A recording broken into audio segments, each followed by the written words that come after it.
श्री मनकामेश्वर नाथ रामलीला महोत्सव 3 अक्टूबर से लेकर 13 अक्टूबर तक चलेगा। श्री राम के दर्शन को लेकर समाज में जन चेतना लाने के लिए यह आयोजन किया जा रहा है। कार्यक्रम के पोस्टर का विमोचन कर मंदिर महंत योगेशपुरी और मठ प्रशासक हरिहरपुरी ने यह जानकारी दी है। भारत की संस्कृति की झलक गांव में देखने को मिलती है।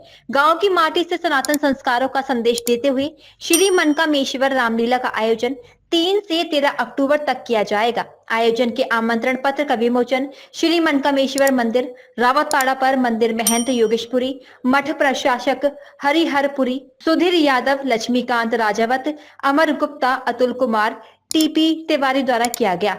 साथ ही आगरा वासियों को रामलीला मंचन एवं राम बारात में सहभागिता बनने का निमंत्रण भी दिया गया। मंदिर महंत योगेशपुरी ने बताया कि 3 अक्टूबर से श्री मनकामेश्वर गौशाला दिगनेर में श्री दुर्गा सप्तशती का पाठ एवं यज्ञ के साथ महोत्सव का शुभारंभ होगा। श्री मनकामेश्वर रामलीला मंचन श्री मनकामेश्वर बाल विद्यालय गढ़ी ईश्वरा दिगनेर में किया जाएगा। श्री मनकामेश्वर रामलीला महोत्सव जैसा कि सबको विदित है वो 3 अक्टूबर से 13 अक्टूबर तक चलेगा।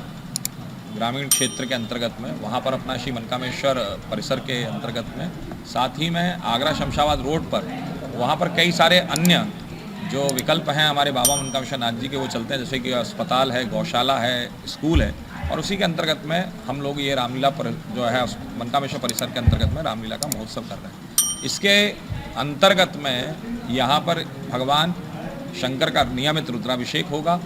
साथ ही में माँ भगवती जगत जननी जगदम्बिका का चंडी पाठ रहेगा और नवान्न पाठ श्री मास पारायण जो रहता है, श्री रामचरितमानस का नवान्न पाठ, वह 9 दिन में उनकी चौपाइयों के साथ में उनकी आहुतियाँ वहाँ पर प्रस्तुत की जाएंगी। राम रक्षा स्तोत्र का पाठ होगा। साथ ही में भगवान गणेश जी महाराज को सर्व विघ्न हरता है, तो किसी प्रकार का कोई विघ्न ना उपस्थित हो इसके निमित्त भगवान गणेश जी महाराज का 1.25 लाख जाप भी वहाँ पर कंडक्ट किया जाएगा।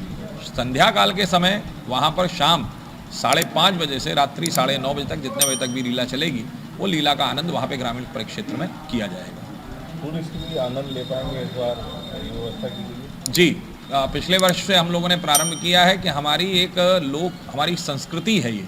रामलीला केवल रामलीला नहीं है, बल्कि राम हमारे यहाँ के एक आदर्श व्यक्तित्व हैं, जहाँ पर हमारे यहाँ कहा जाता है मृदपि च चंदनम अस्मिन् देशे ग्रामो ग्रामा सिद्धवनम यत्र च बाला देवी स्वरूपा बाला सर्वे श्री राम। चंदन है इस देश की मिट्टी, तपोभूमि हर गांव है, हर बाला देवी की प्रतिमा यहाँ बच्चा बच्चा राम है।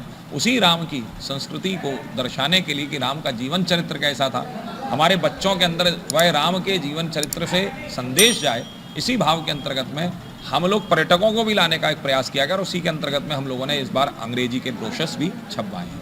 10 दिनों तक वैदिक हवन एवं पाठ किशोरी लीला संस्थान मथुरा और मध्य प्रदेश से 3 आचार्यों द्वारा किया जाएगा। वृंदावन के कलाकार श्रीमान की पावन गाथा का मंचन करेंगे, जिसे देखने के लिए ग्रामीणों के साथ शहरवासी भी उत्साहित हैं। उन्होंने कहा कि शहर की भागदौड़ और आधुनिकता से दूर ग्रामीण अंचल में भारत की मूल संस्कृति छुपी हुई है। सनातन के संस्कार आज भी अपना अस्तित्व बनाए हुए हैं। अपने प्रभु श्री राम के आगमन के लिए बिना किसी सुविधा के बावजूद स्थानीय लोगों में विशेष उत्साह है। मंदिर मठ प्रशासक हरिहरपुरी ने बताया कि 8 अक्टूबर को पूरे क्षेत्र में राम बारात निकाली जाएगी। आसपास के क्षेत्रों को बारात में निकलने वाली झांकियों की जिम्मेदारियां दी गई हैं। लोग स्वयं उत्साहित होकर अपने घर द्वारों को अभी से ही सुसज्जित करने लगे हैं।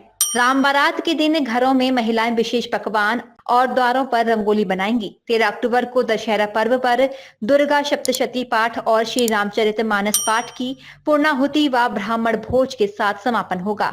आयोजन के लिए बाल विद्यालय के मैदान को सजाया जा रहा है।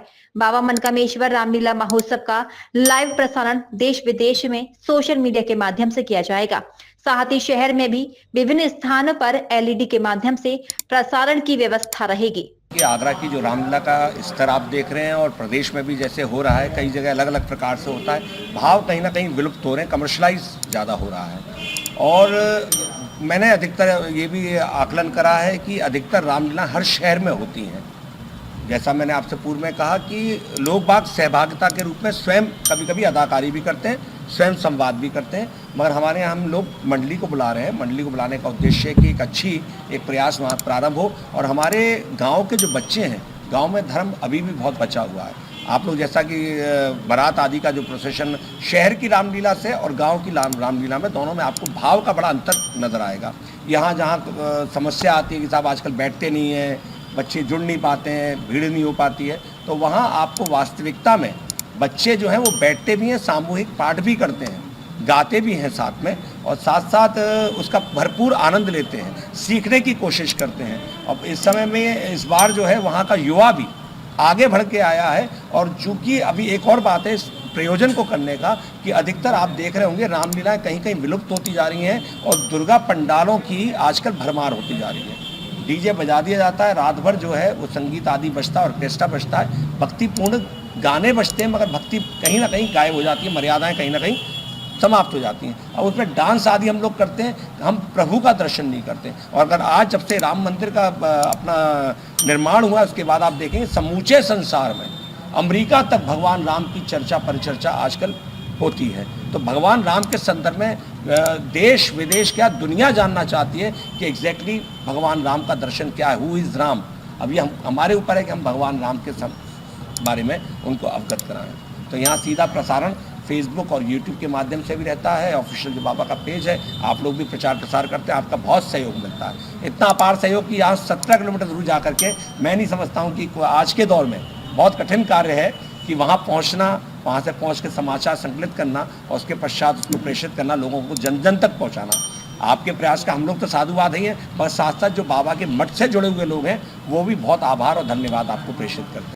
आपको बता दें कि सनातन संस्कृति से युवा पीढ़ी और विदेशी पर्यटक भी जुड़ सकें, इसके लिए आमंत्रण पत्र में रामलीला के बारे में अंग्रेजी भाषा में वृत्तांत लिखा गया है। इस आयोजन में पर्यटक विभाग का विशेष सहयोग है। डीजी महाराजा न्यूज के लिए दीपक राज की रिपोर्ट।